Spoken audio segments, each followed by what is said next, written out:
Welcome to the Deep Dive. We're here to turn complex info into clear insights, especially for you. Today, we're unlocking secrets hidden in plain sight. In documents. Think about it, every paper, every ink stroke, every word. It's like a silent witness, ready to reveal hidden truths. Our mission in this deep dive. To really explore the science of forensic document examination, we want to see how experts figure out authenticity, origin, or, expose fraud when a document's disputed. We'll look at how they pull truth from evidence, and we'll touch on legal frameworks like India's BNSS 2023, which sort of guides these investigations. So the big question is, how do they actually uncover the story behind forgeries, changes, anonymous notes? Exactly. We're going to break down the science involved. It's pretty fascinating how the tiniest details, something easily overlooked, can become, well, the critical piece of evidence. It really can flip a whole case. It's about looking beyond just the surface. Okay, let's start right at the beginning. When you talk about a questioned document, what does that actually mean? Well, in simple terms, it's any document where its authenticity, its origin, or maybe its content is under scrutiny, usually in legal setting. And this field is crucial, not just academic. The scientific examination gives you proof or disproof of claims, especially vital in criminal cases. And legal rules like Section 272 of the BNSS in India, for example, they set up the whole framework for how expert opinions on documents are used in court. It gives the science real legal weight, you see. That makes sense. It turns a simple piece of paper into potential evidence. Speaking of paper, let's peel back that layer. What can the paper itself tell us? Any silent stories there? Oh, definitely. The paper is surprisingly talkative, forensically speaking. Examining it is key for figuring out where it came from, roughly how old it is, and importantly, if it's been messed with. We usually put paper into, say, three broad groups. There's the most common kind, wood pulp paper. Its quality varies a lot depending on how it's made. Then you have rag paper that's made from cotton or linen. It's really durable, great for archives. Think important legal papers, currency, that sort of thing. And finally, there are specialty papers. These are designed with security in mind, maybe watermarks, threads, or chemicals that react if someone tries to alter them. Coated papers for high-quality printing fit here, too. Okay, so different types. How do you actually identify them? What's the process? Right, we use two main approaches, physical and chemical. Physically, we look closely at things like watermarks, measure the thickness, we call it caliper, check the surface texture, look for visible fibers, maybe filler particles. And under a microscope, we can zoom right in and see the actual fiber types. Is it softwood, hardwood, cotton? Each looks different. Microscopic fingerprints, basically. What about the chemical side? Chemically, yeah. We test for things used in manufacturing. Sizing agents like rosin or starch, fillers like clay or calcium carbonate, even bleaching agents. And this is where it gets really interesting for dating. Imagine a document that claims to be from the 1800s, but it contains modern optical brighteners. Those chemicals just didn't exist back then. Ah, so it's an immediate red flag. Exactly. It instantly makes the document suspect. You can try to make paper look old, but it's hard to hide its chemical origins. That's incredible. The paper itself is a whistleblower. Okay, so I've got the paper. What about what's on the paper? The ink, the pencil marks? How do you get into the medium's message? Right, the writing medium is just as vital. Analyzing inks and pencils helps figure out when something was written, or maybe if different parts were added later with different tools. With inks, we look at their chemistry. Ballpoint ink is usually oil-based. Fountain pens use water-based dyes. Gel pens, water-based pigment suspension. Each type has a unique chemical signature, like a recipe. So how do you analyze that signature? We use techniques like thin-layer chromatography TLC. It basically separates the ink's components. Think of it like unmixing colors. We can then compare the pattern, the chromatogram, to known ink standards. To see if it's a match. Precisely. Or to see if two inks on the same page are actually different. We also use infrared and ultraviolet light IR and UV spectrometry.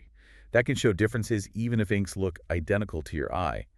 Ink dating is possible sometimes too, though it's tricky. It often involves looking at how solvents evaporated or how components degraded. And pencils? I always thought lead was just lead. Well, pencil lead is actually graphite mixed with clay. The ratio dictates the hardness and the H&B ratings on pencils. Well, harder or softer lead. Exactly. And the mark left isn't just a line. It has characteristics based on that hardness and how it interacted with the paper surface. We use something called a stereomicroscope to look closely at the impressions, the texture, the indentation. Sometimes you can even link a specific mark back to a particular pencil. Okay, this is where it gets really fascinating for me.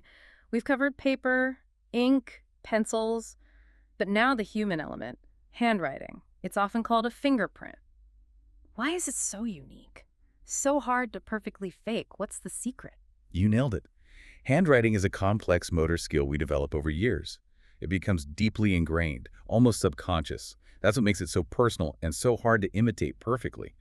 We primarily look at two things: handwriting habit and flow. The habit includes all those automatic patterns, how you form letters, the space you leave between words, your natural slant, the size. The flow is more about the rhythm, the pressure changes as you write, the smoothness, the continuity. See, natural writing is usually fluid, consistent. A forger, they're consciously trying to copy someone else, overriding their own habits. That often shows up as hesitation, maybe shaky lines, little fixes, or patching. The struggle becomes visible on the page.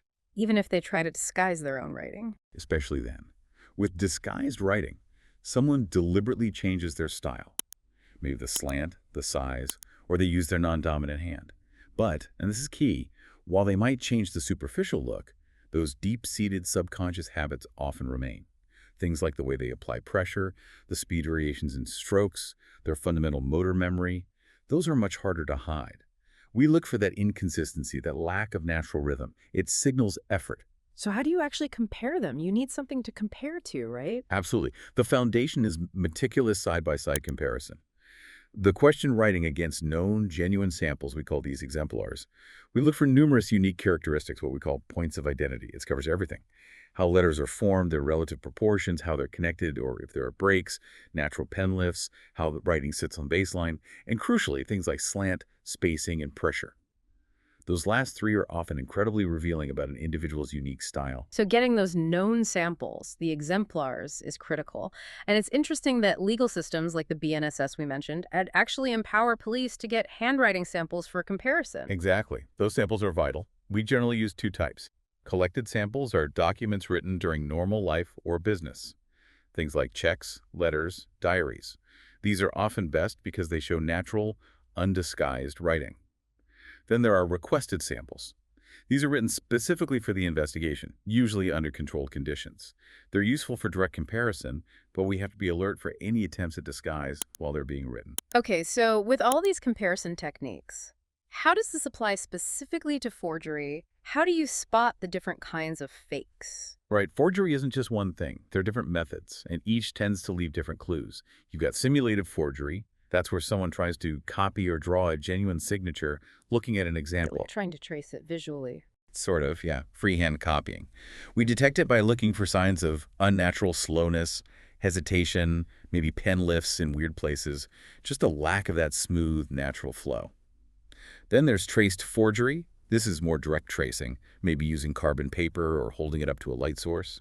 Signatures made this way often lack natural variation and pressure. They could look too perfect, almost drawn, showing that slow, careful movement. And the last type? Freehand forgery. This is where the forger just writes the signature from memory without looking at a model. Ironically, this is often the easiest to spot.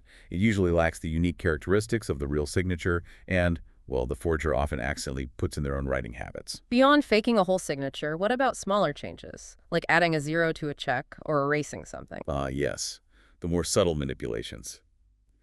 With additions inserting words or numbers, we look for differences. Is the ink slightly different?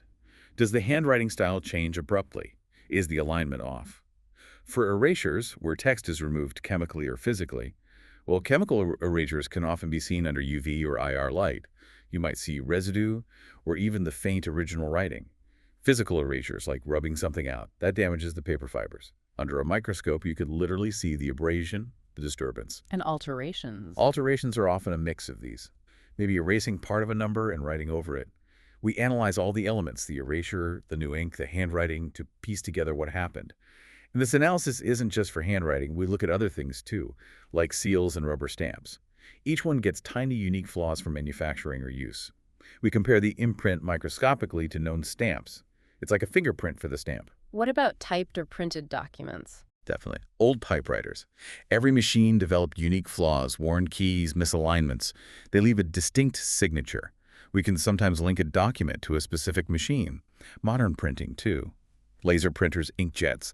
They leave characteristic patterns, toner particle distribution, ink splatter patterns. It can help identify the type of printer, maybe even a specific one. And we also look at blocks, think printing plates used for currency or official forms. We analyze them for tiny manufacturing defects or wear patterns to link documents to a specific printing run or source. It's all about finding those unique identifiers left by the tool or the process.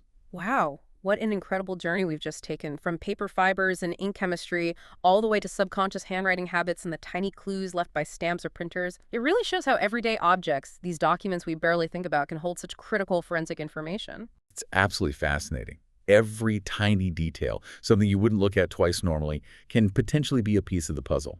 This deep dive really highlights that in question documents, everything tells a story. Critical thinking connects those dots, helping us see not just what happened, but why it's significant.